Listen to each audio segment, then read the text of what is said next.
Je ne suis pas seul. Les humains pensent souvent que je domine la clairière, que je suis unique, ancien, imposant. Mais je ne suis qu'un arbre parmi d'autres. Simplement plus vieux. Simplement plus enraciné. Et pourtant, un jour, quelqu'un est venu me regarder comme si j'étais une réponse. Il s'appelait Antoine. Il n'était ni jeune ni vieux. Un âge intermédiaire, celui où les humains commencent à comprendre qu'ils ne sont plus au début, mais pas encore à la fin. Il est arrivé avec une pelle et une petite pousse d'arbre. Il a tourné autour de moi, il a observé la lumière, la direction du vent, la terre, puis il a choisi un endroit à quelques mètres de mes racines. Il a creusé, sans parler, sans soupirer, sans se presser. Je sentais son attention. Il plantait avec soin, comme on pose quelque chose de fragile. Quand il a terminé, il s'est assis contre mon tronc. Il a murmuré « ce n'est pas suffisant ». Puis il est parti. Les semaines suivantes, il est revenu, toujours avec une nouvelle pousse. Chêne, hêtre, tilleul. Il plantait lentement. Il arrosait. Il protégeait les jeunes tiges avec des piquets. Les villageois ont commencé à parler. Il prépare un projet. Il veut vendre. C'est un écologiste. Les humains cherchent toujours une explication rationnelle aux gestes simples. Antoine ne répondait pas.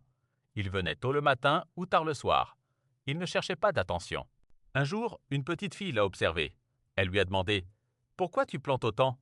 Il a réfléchi, puis il a répondu « Parce que je ne peux pas réparer autrement. » La petite n'a pas compris, mais moi si. Il avait perdu son fils 2 ans plus tôt. Un accident brutal, inattendu, le genre de vide qui ne se comble pas. Certains humains se referment, d'autres s'effondrent. Antoine, lui, plantait. Il ne parlait presque jamais de son fils. Mais chaque arbre était un geste contre l'effacement.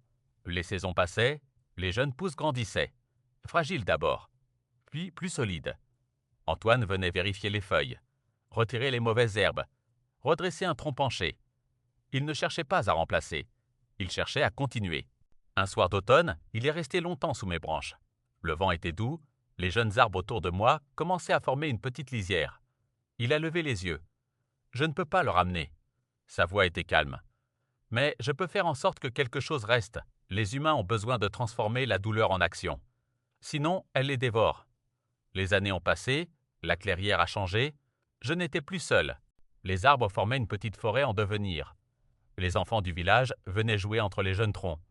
Ils ne savaient pas pourquoi ils étaient là, mais ils en profitaient. Un jour, la petite fille qui l'avait interrogée est revenue. Plus grande. Elle s'est assise à côté d'Antoine. « Tu sais, j'aime cet endroit. » Il a souri. « Moi aussi. » Elle a demandé « C'était pour qui au début ?» Il a hésité. Puis il a répondu « Pour quelqu'un qui aimait courir ici. » Elle a compris. Pas tout, mais suffisamment. Antoine a continué de planter, même quand ses gestes devenaient plus lents, même quand ses mains tremblaient un peu.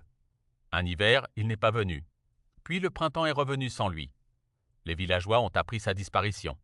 Simple, silencieuse, sans grand bruit. Mais la clairière restait. Les jeunes arbres étaient désormais solides, certains presque aussi hauts que les maisons. Les enfants continuaient de jouer. La petite fille devenue adulte venait parfois marcher entre les troncs. Elle disait à ses propres enfants « Quelqu'un a planté tout ça ». Les humains pensent souvent que laisser une trace signifie être connu. Mais parfois, la trace la plus forte est celle qui pousse sans nom. Je suis toujours là. Mais maintenant, le vent traverse plus de feuilles. La lumière danse entre plus de branches. La clairière est devenue une petite forêt. Antoine ne pouvait pas réparer le monde entier, mais il a réparé un morceau de silence. Et parfois cela suffit. Demain peut-être, je vous raconterai une autre histoire, celle d'un arbre qui a grandi trop vite, ou celle d'un enfant qui a compris, en plantant une graine, que certaines choses ne meurent jamais vraiment.